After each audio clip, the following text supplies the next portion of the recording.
ആപ്കി അദാലത്തിൽ ഉസ്താദ് ഹംസത്ത് അലി ഖാന്റെ മേലുള്ള കുറ്റാരോപണം ഇദ്ദേഹം ഗ്ലാമർ ലോകത്താൽ ആകർഷിക്കപ്പെട്ട വ്യക്തിയാണ് എന്നുള്ളതാണ്.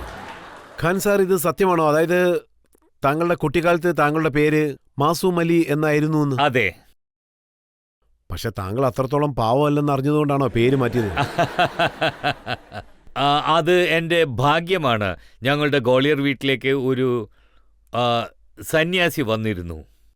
അദ്ദേഹം ഒരു കാവ്യ വസ്ത്രമാണ് ധരിച്ചിരുന്നത്. ഇപ്പോഴും അദ്ദേഹത്തിൻ്റെ മുഖം എനിക്ക് ഓർമ്മയുണ്ട്. അപ്പം ഞാൻ ചെറിയ കുട്ടിയായിരുന്നു. പിതാവിൻ്റെ സരോജ കേൾക്കാനായി അദ്ദേഹം വരും. അപ്പോൾ ഞാൻ പഠിച്ചുകൊണ്ടിരിക്കുകയായിരുന്നു. പിതാവ് എന്നോട് വായിച്ച് കാണിക്കാൻ പറഞ്ഞു. വായിച്ചത് കേട്ടതിന് ശേഷം എൻ്റെ പേരെന്താണെന്ന് ചോദിച്ചു. നിങ്ങൾ പറഞ്ഞ പേര്.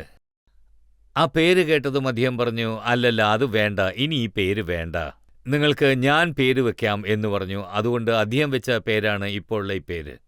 സോ ഇക്കാലത്ത് അദ്ദേഹം ഉണ്ടായിരുന്നെങ്കിൽ താങ്കൾക്ക് ഹാസിഖ് അലി എന്നുള്ള പേരായിരിക്കും വെച്ചിരിക്കുക.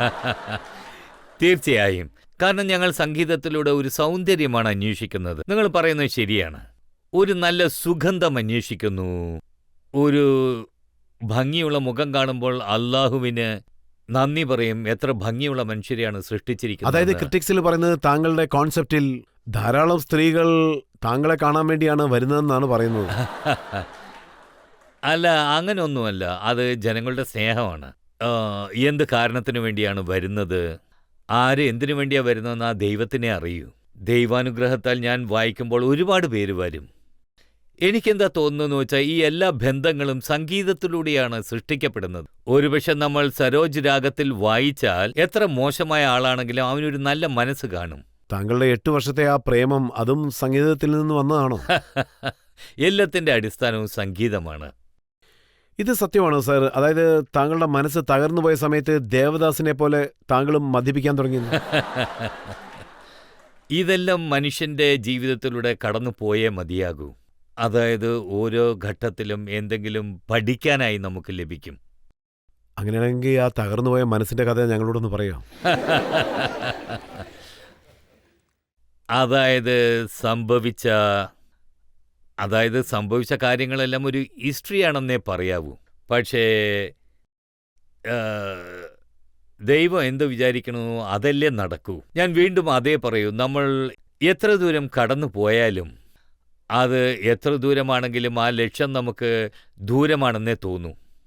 സോ എൻ്റെ അഭിപ്രായത്തിൽ ഇപ്പോഴും ഞാൻ സ്ട്രഗിൾ ചെയ്തുകൊണ്ടിരിക്കുകയാണ്. എൻ്റെ ലക്ഷ്യത്തെത്താൻ വേണ്ടി ഞാൻ പരിശ്രമിച്ചുകൊണ്ടിരിക്കുകയാണ്. ഇനിയും അടുത്ത ഘട്ടത്തിൽ ഞാൻ എത്ര പേരെ കാണുമെന്ന് എനിക്കറിയില്ല.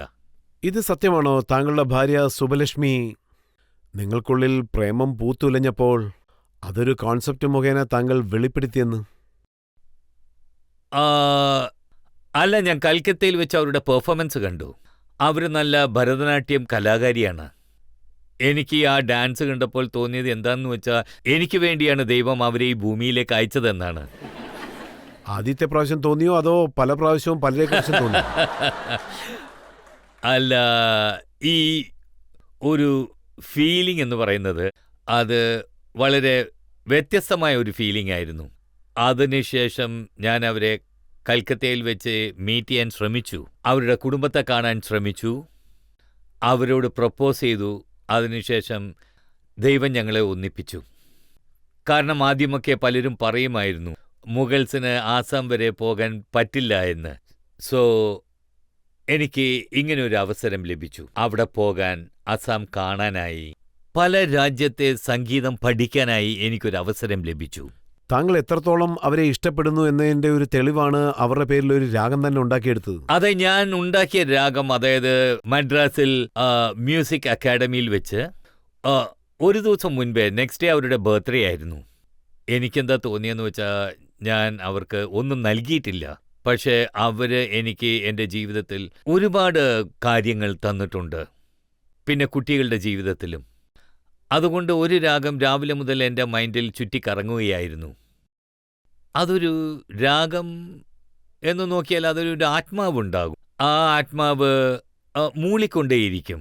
അത് എന്ത് രാഗമായിരുന്നു എന്ന് എനിക്കറിയില്ല. അപ്പോഴാണ് അതൊരു പുതിയ അടയാളമായി ഞാൻ കണ്ടത്. അപ്പോൾ അതിനൊരു പേര് നൽകി ഉടൻ തന്നെ ആ രാഗത്തിൽ ഒരു ട്രഡീഷണൽ രാഗം ഞാൻ വായിച്ചു. പിന്നെ ഞാൻ രാഗ് സുബലക്ഷ്മി വായിച്ചു. അത് സൗത്തിലുള്ളവർക്ക് വളരെ ഇഷ്ടമായി. മ്യൂസിക് അക്കാഡമിയിൽ ഒരുപാട് പേരുണ്ടായിരുന്നു.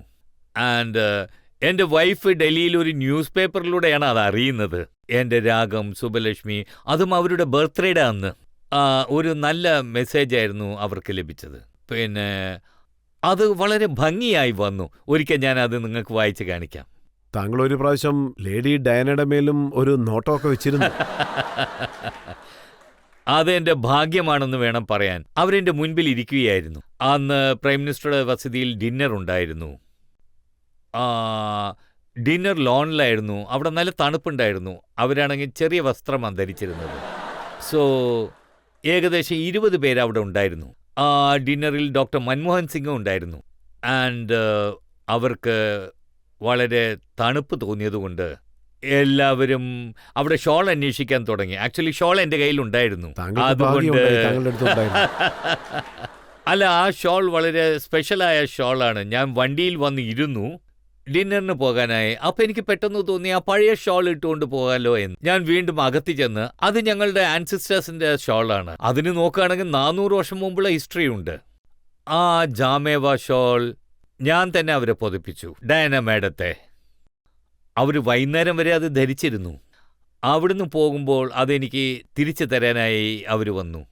അപ്പോൾ ഡിന്നർ സമയത്ത് വൈഫും കണ്ടു. അവരോട് ഞാൻ പറഞ്ഞു, ദേ നോക്ക്, ഡയന ഇനിയും ആ ഷാളാണ് ധരിച്ചുകൊണ്ടിരിക്കുന്നത് കാണാമെന്ന്. ഞാൻ എൻ്റെ വൈഫിനോട് പറഞ്ഞു, അവർക്ക് ആ ഷാൾ ഇഷ്ടപ്പെട്ടെന്ന് തോന്നുന്നു, അവരെ അത് അഴിക്കുന്നില്ല എന്ന്. ഞാൻ വൈഫിനോട് ചോദിച്ചു, എന്താ ചെയ്യാന്ന്, നിങ്ങൾക്ക് എന്ത് തോന്നുന്നു അത് ചെയ്യുമെന്ന് പറഞ്ഞു. അപ്പം എനിക്ക് ഇതാണ് തോന്നിയത്, അവർ പോകുമ്പോൾ അവർക്ക് പ്രസൻറ്റ് ചെയ്യണമെന്ന്. ഇത് നിങ്ങൾക്ക് നന്നായിരിക്കും, നന്നായി ചേരുമെന്ന് പറഞ്ഞ്, ഇതിൽ നിങ്ങൾ ഭംഗിയായിട്ടുണ്ടെന്ന്. And she was very graceful and beautiful lady. So മൊത്തം എത്ര പേർക്കാണ് നൽകിയത്?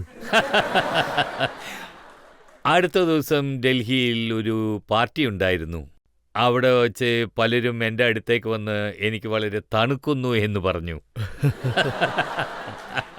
അപ്പം എൻ്റെ കയ്യിൽ ലുധിയാന ഷാൾ ഉണ്ടായിരുന്നു. അത് അവർക്ക് നൽകി. ഇതാ എൻ്റെ കയ്യിലുള്ളതെന്ന് പറഞ്ഞു. നിങ്ങൾക്ക് ഇഷ്ടപ്പെട്ടെങ്കിൽ ഇത് എടുത്തോളൂ എന്ന് പറഞ്ഞു. സോ ഷോൾ കഥ ഇങ്ങനെയായിരുന്നു. അങ്ങനെയാണെങ്കിൽ ഇപ്പോൾ താങ്കളുടെ പക്കലുണ്ടായിരുന്ന എല്ലാ ഷാളും തീർന്നു? ഇല്ല, ഇത് ദൈവത്തിൻ്റെ അനുഗ്രഹമാണ്. നമ്മുടെ മുൻഗാമികൾ നൽകിയ ഒരു ആശീർവാദം എന്നേ പറയാവൂ. നല്ല ഷോൾ എപ്പോഴും ഒരു കലാകാരന് ലഭിക്കും.